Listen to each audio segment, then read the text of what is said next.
Ya abatif al-matukmar, Bapak udah ikuti aja apa yang Allah perintahkan. Engkau akan mendapati aku termasuk orang-orang yang bersabar. Ada nggak anak seperti itu? Luar biasa itu. Apalagi Nabi Yusuf mau ketemu orang tuanya setelah 35 tahun. Gitu kok ibu-ibu muda kok, Ustaz kalau hamil sunahnya baca surat Yusuf ya. Lah yang diincer ganteng itu.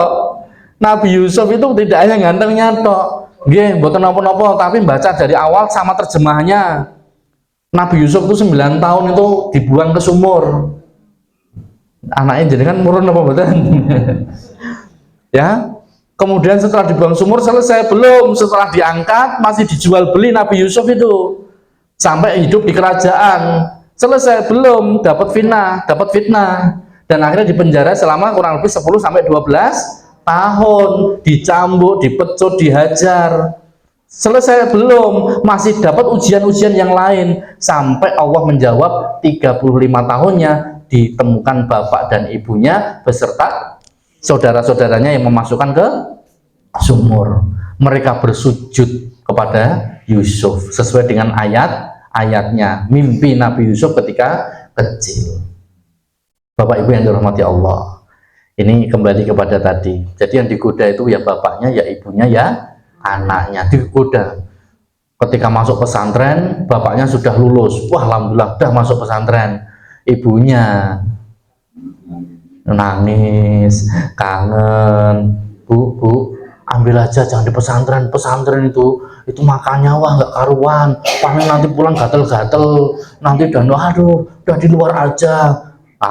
Ternyata tuh setan pinter itu, langsung bilang sama suaminya, Mas aku kok kelingan waya anak aku nggak bisa makan, nggak bisa tidur, kelingan anak terus bukan balik waya Mas, terus kon sekolah nih kene wae aja ning pondok, kok ya padha wae kok kon maca Quran ning omah walah kok kaya bisa-bisanya. Ternyata ibunya kuat, dah bismillah masuk pondok, anaknya yang digoda sama setan. Tapi setan kelak nggak mau disalahkan loh Bapak Ibu. Iya, setan kalau nggak mau disalahkan. Jadi setan itu nanti akan berpidato di mimbar di neraka. Fala talumuni walumu anfusakum. Kamu jangan nyalahkan aku, salahkan dirimu sendiri, gitu kan? Karena manusia nanti pada protes, goro-goro setan aku mau bener kok, kok enak men. Setan itu akan menjawab, itu diabadikan dalam Al-Quran. Fala talumuni walumu anfusakum. Jangan salahkan aku, salahkan dirimu sendiri. Ya, karena kamu mengikuti hawa nafsumu. Maka nanti jiwa di sini ada jiwa mutmainnah, jiwa ammarah, jiwa lawamah. Setiap kita ada jiwa itu. Maka yang arif tadi, yang hanif tadi harus ditata betul sampai betul-betul mendapatkan hati yang hanif. Siapa uswah hanif yang paling utama? Nabi Ibrahim. Nah, cucunya Nabi Ibrahim siapa? Nabi Muhammad adalah pemilik hati yang paling hanif. Itu Nabi Muhammad Shallallahu Alaihi Wasallam. Luar biasa Nabi Muhammad kalau sudah berbicara tentang hati. Sebenci-bencinya Nabi Muhammad dengan Wahsy, karena Wahsy pernah membunuh pamannya Hamzah yang bernama Hamzah. Kan akhirnya Wahsy masuk Islam tuh. Nah, masuk Islamnya Wahsy, Rasulullah itu janjinya gitu sejengkel. Tapi karena masuk Islamnya Wahsy, Rasulullah penuh maaf, hati beliau hanif. Akhirnya Wahsy dengan melihat kehanifan hati Rasulullah, Wahsy membunuh manusia yang paling dibenci oleh Nabi Muhammad. Siapa? Musailamah Al-Kadzab, manusia yang mengaku Nabi. Maka para ulama mengatakan taubat yang benar adalah taubatnya Wahsy. Pertama kali membunuh adalah membunuh yang paling disayang oleh Nabi, sebagai tebusannya membunuh manusia yang paling dibenci oleh Nabi. Saya punya murid preman, Ibu. Awal ceritanya ketika preman-preman ini minum minuman keras, kemudian saya kasih minuman kerasnya itu saya kasih gorengan, saya kasih kerupuk, saya kasih roti gitu. Sampai premannya itu rikuh ya. Ketika rikuh, kemudian besoknya datang, Ustadz kok nggak kayak kelompok ini toh? Kalau kelompok ini sudah bawa pentung, mesti akan diobrak-abrik wong minum khamrnya pas Ramadan. Saya bilang, enggak Mas, jenengan punya hati, saya akan bermain hati saja. Maka ketika jenengan minum minuman, tak belikan gorengan kan enak, kan surungan nih, gitu kan?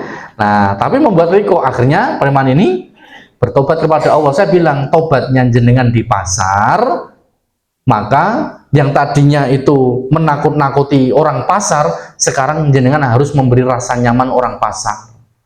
Kalau preman kok tobatnya kemudian hijrahnya kok kemudian malah menjadi marbot masjid, ini salah.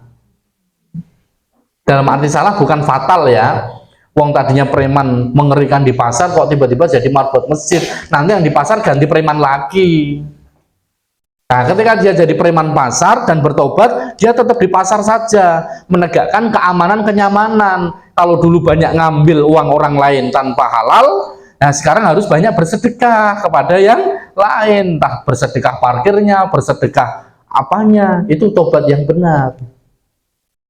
Ya, seorang koruptor tobatnya bagaimana? Berhenti dari korupsi? Tidak. Satu, berhenti dari korupsi, yang kedua harus banyak sedekahnya sebesar apa yang dia korupsikan, kembalikan terus banyak sedekahnya. Itu tobat yang benar, seimbang, sebagaimana Wahsy. Nah, Bapak Ibu yang dirahmati Allah, setiap kita punya hati yang hanif. Ini saya ingin menekankan di situ. Kalau kita rajin sholat, kita sudah rajin puasa, rajin ngaji seperti ini, rajin zikirnya, rajin apapun rajin, tapi ketika hati yang hanif tadi hilang, banyak dengkinya, banyak sombongnya, banyak ghilnya, banyak hasadnya, banyak tidak nerimanya, maka ini akan menjadi hati yang rusak.